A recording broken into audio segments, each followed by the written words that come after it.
जब जिले के सबसे बड़े अधिकारी डीएम पूजा शर्मा की मां एक सादे कपड़ों में गरीब औरत की तरह एक बड़े और सरकारी बैंक में पैसे निकालने के लिए जाती है, तो बैंक के सारे अधिकारी महिला को भिखारी समझ लेते हैं। किसी को नहीं पता था कि यह औरत जिले के सबसे बड़े अधिकारी डीएम मैडम साहिबा की मां है। सबने सोचा, यह तो कोई भिखारी औरत है और यह इस बड़े और प्रोफेशनल बैंक में क्या करने आई होंगी। इतने में महिला धीरे धीरे चलते हुए काउंटर की ओर जाती है। काउंटर पर रोशनी नाम की सुरक्षा गार्ड बैठी हुई थी। बुजुर्ग औरत ने रोशनी से कहा, बेटी, मुझे बैंक से पैसे निकलवाने हैं, यह रहा चेक। रोशनी ने बिना चेक देखे औरत से कहने लगी, तुम्हारी हिम्मत कैसे हुई? बैंक में आने की यह बैंक तुम्हारे जैसों के लिए नहीं है भिखारी। काहे कि यह बैंक बड़े लोगों का है, यहां पर बड़े बड़े लोगों के खाते हैं। तुम्हारे जैसी औरत की तो औकात ही नहीं है। ऐसे बैंक में खाता खुलवाने की निकलो यहां से, वरना मार के भगाऊंगी। औरत ने कहा, बेटी, तुम पहले तो चेक देखो, मुझे 5 लाख कैश निकलवाने हैं। यह सुनकर तो रोशनी भड़क उठी। ये कोई मजाक करने की जगह नहीं है। क्या लगता है तुम्हें? तुम मुझे कुछ भी बोलोगी और मैं मान लूंगी। तुम्हारी जैसी औरत की औकात ही नहीं है। और क्या बोला? तुमने 5 लाख इतने पैसे कभी देखे हैं? तुमने अपने जीवन में जल्दी यहां से जाओ, वरना धक्के देकर निकाल दूंगी। उसी समय बैंक मैनेजर ने अपने केबिन से बाहर झांका और पूछा, कौन है जो इतना शोर मचा रहा है? रोशनी ने तुरंत कहा, कोई भिखारी औरत है सर, जाने का नाम नहीं ले रही है। बैंक मैनेजर गुस्से में बाहर आता है और बिना कुछ पूछे उस बुजुर्ग महिला को एक जोरदार थप्पड़ मार देता है।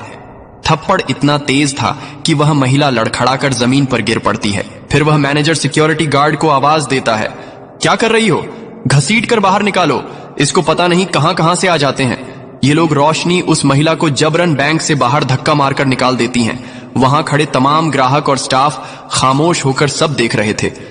किसी को नहीं मालूम था कि वह औरत जिले की डीएम पूजा शर्मा की मां है और यह सारा दृश्य बैंक के सीसीटीवी कैमरों में रिकॉर्ड हो रहा था। घर पहुंचकर वह महिला रोते हुए अपनी बेटी डीएम पूजा शर्मा को फोन करती हैं और सारी बात बताती हैं। कैसे बैंक में उनके साथ बेइज्जती की गई, कैसे उन्हें अपमानित करके बाहर निकाल दिया गया। पूजा यह सुनते ही अंदर तक कांप जाती है। उसके लिए यह किसी आग से कम नहीं था।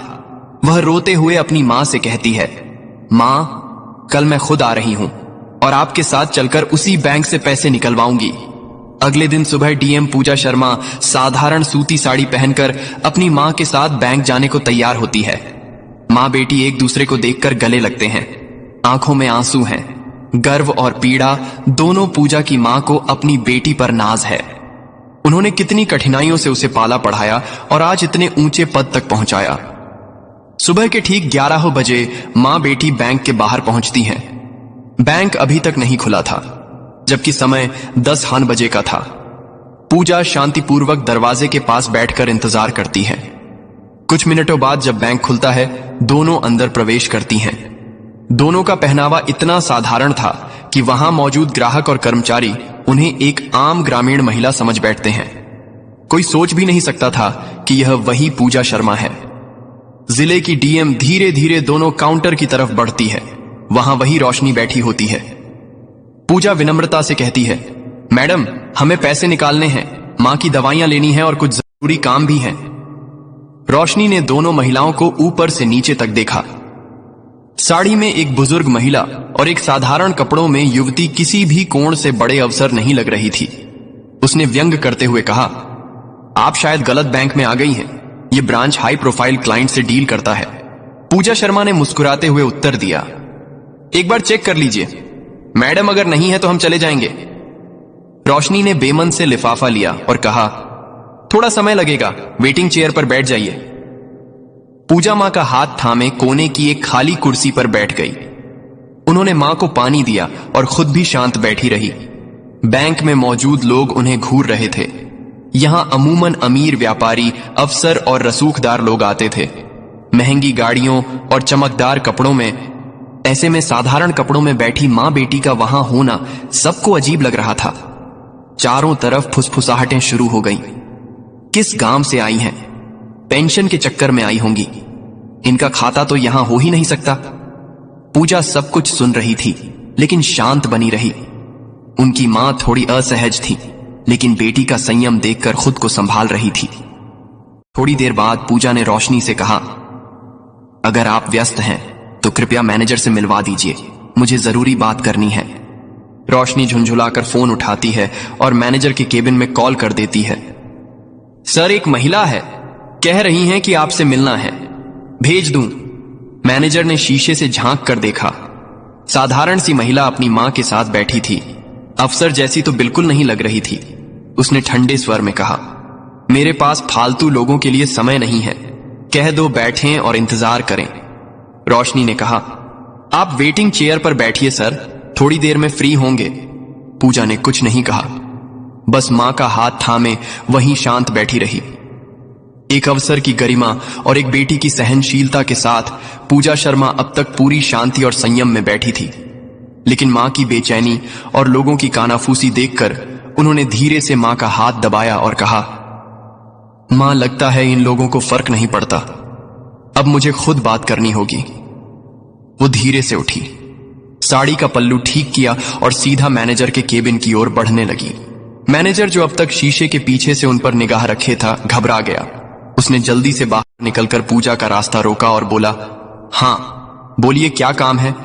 पूजा ने वही लिफाफा आगे बढ़ाया, मुझे पैसे निकलवाना है, मेरी मां की दवाइयां लेनी है, और भी बहुत सारे काम हैं, ये रहे चेक, आप देख लीजिए। मैनेजर ने लिफाफा हाथ में लिए बिना ही बेरुखी से जवाब दिया, जब खाते में पैसे नहीं होते तो ट्रांजैक्शन कैसे होगा? तुम्हारी तो इतनी औकात नहीं है कि तुम्हारे खाते में पैसे हो और बड़ा आया पैसे निकलवाने। पूजा अब भी बेहद शांत लहजे में बोली, अगर आप एक बार चेक कर लेते तो बेहतर रहता, ऐसे अनुमान लगाना ठीक नहीं। मैनेजर अब खुलकर हंसने लगा, भाई इतना एक्सपीरियंस है मेरा कि शक्ल देखकर ही समझ जाता हूं किसके पास क्या है। रोज आते हैं तुम्हारे जैसे लोग, और वैसे भी तुम्हारे अकाउंट में कुछ होगा। मुझे नहीं लगता, अब ज्यादा भीड़ मत लगाओ। देखो, सब तुम्हें ही देख रहे हैं, माहौल बिगड़ रहा है, अच्छा होगा अगर अब चली जाओ। पूजा का चेहरा अब भी स्थिर था, मगर उनकी आंखों में एक अलग चमक थी। शांति की जगह अब सख्ती उतर चुकी थी। उन्होंने बिना कुछ बोले लिफाफा टेबल पर रखा और धीमे स्वर में बोली, ठीक है, जा रही हूं, लेकिन एक विनती है, इस लिफाफे में जो भी जानकारी है एक बार जरूर पढ़ लीजिएगा, शायद आपके काम की हो। इतना कहकर वह मां का हाथ थामे मुड़ी और दरवाजे की ओर बढ़ गई, लेकिन जैसे ही गेट पर पहुंची वह पलटी और गहरी निगाहों से देखते हुए बोली, बेटा, इस व्यवहार का अंजाम तुम्हें भुगतना पड़ेगा, वक्त ही समझा देगा। पूरा बैंक कुछ पल के लिए सन्नाटा में डूब गया। कोई शोर नहीं, कोई गुस्सा नहीं, बस गरिमा से लिपटी एक चेतावनी जो किसी तूफान से कम नहीं थी। मैनेजर एक पल को ठिठका, फिर बुदबुदाया, बुढ़ापे में कुछ भी बोल जाते हैं, लोग चलो जाने दो, और वापस अपनी सीट पर बैठ गया। उसके सामने वही लिफाफा अब भी यूं ही टेबल पर पड़ा था, अनदेखा, अनपढ़ा। उसे यह नहीं पता था कि उसी लिफाफे में वह सच छुपा है जो उसकी दुनिया पलट देने वाला है। अगले दिन बैंक की वही रूटीन शुरू होती है। क्लर्क अपने काम में, कैशियर अपनी गिनती में, और मैनेजर फिर से उसी पुराने रब में। लेकिन इस बार एक फर्क था। वही बुजुर्ग महिला जिसके साथ एक दिन पहले अपमान की सारी हदें पार की गई थीं, आज फिर उसी बैंक में दाखिल होती है। पर आज वह अकेली नहीं थी, उसके साथ एक तेज तर्रार अफसर था जो सूट बूट में चमक रहा था। उसके हाथ में चमचमाता हुआ ब्रीफ केस था। उन दोनों के प्रवेश करते ही पूरे बैंक की नजरें उसी दिशा में टिक जाती हैं। महिला बिना इधर उधर देखे सीधा मैनेजर के केबिन की ओर बढ़ती है।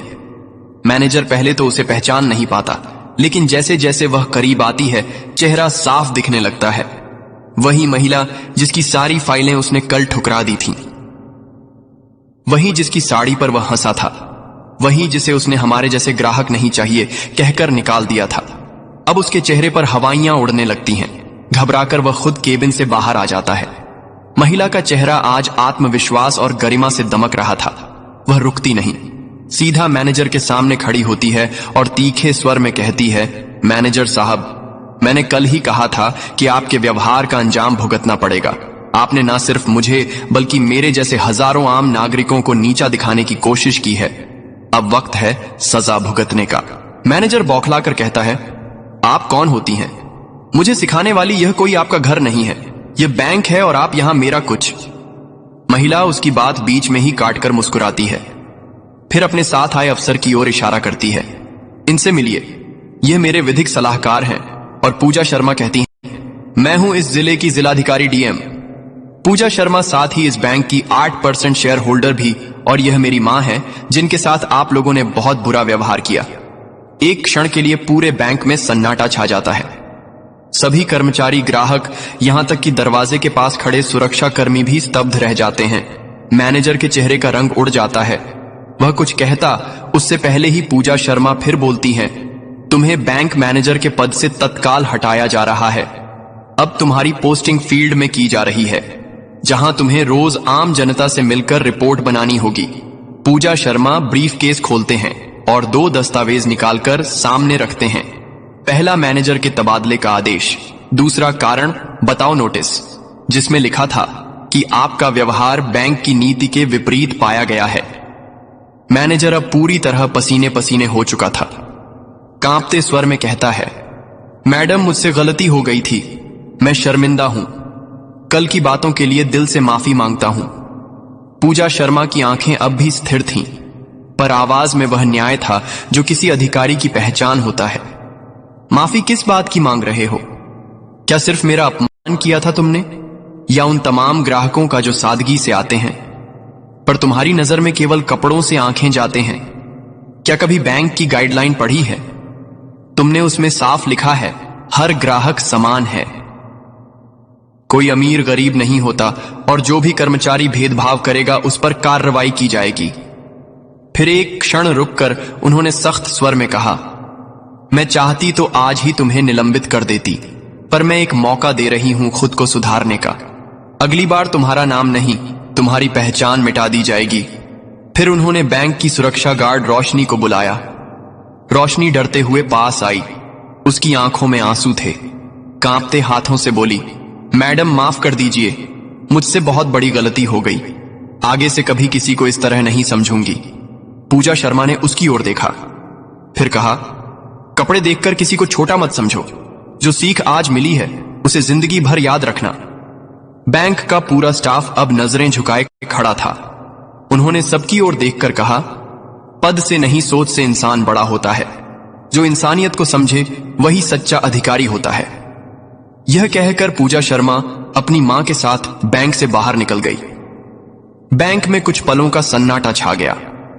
फिर एक एक कर सबने एक दूसरे की ओर देखा। सबकी सोच बदल चुकी थी। उस दिन के बाद बैंक का माहौल बदल गया। अब हर ग्राहक को सम्मान मिलने लगा।